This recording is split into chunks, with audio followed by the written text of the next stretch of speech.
Je me souviens être là, en âge, béat, trempé à tes côtés de sueur.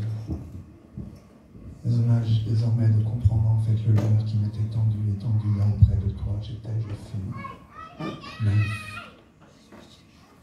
Le bouton d'or s'est transformé en calice qui se butine du lit jusqu'à l'hernie. La veille n'avait pas revêtu le costume de noblesse.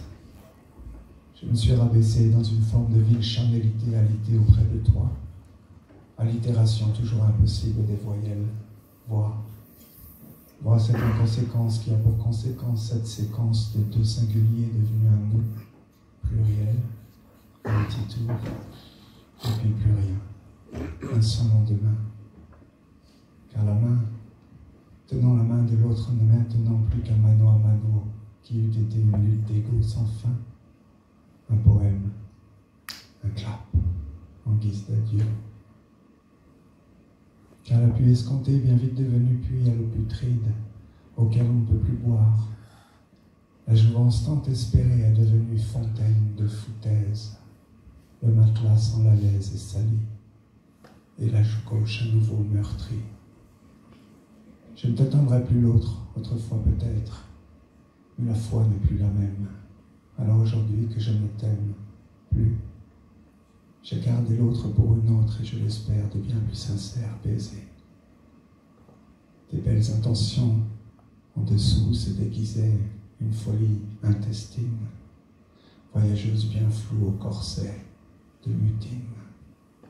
Mise en bière de mes illusions de fer, couple les familles auprès de toi et des tiens, tu auras su jouer de mes fragilités intimes. Intimement convaincu que tu te mens à toi-même, il ne pouvait en être autrement, bien vite tu allais me mentir. L'instinct lui ne ment pas, celui qui l'écoute, encore faut-il savoir l'écouter. Les chimères placées dans nos cœurs auprès de nos espoirs nous poussent parfois, comme de raison, à être amputés, entêtés que nous sommes à ne pas vouloir accepter la vérité. Nus. Je t'ai porté au nu, t'as imposé le don qui aurait possédé le don de me rendre davantage heureux. N'est-on pas censé avoir l'âme heureuse lorsque l'on se pense amoureux?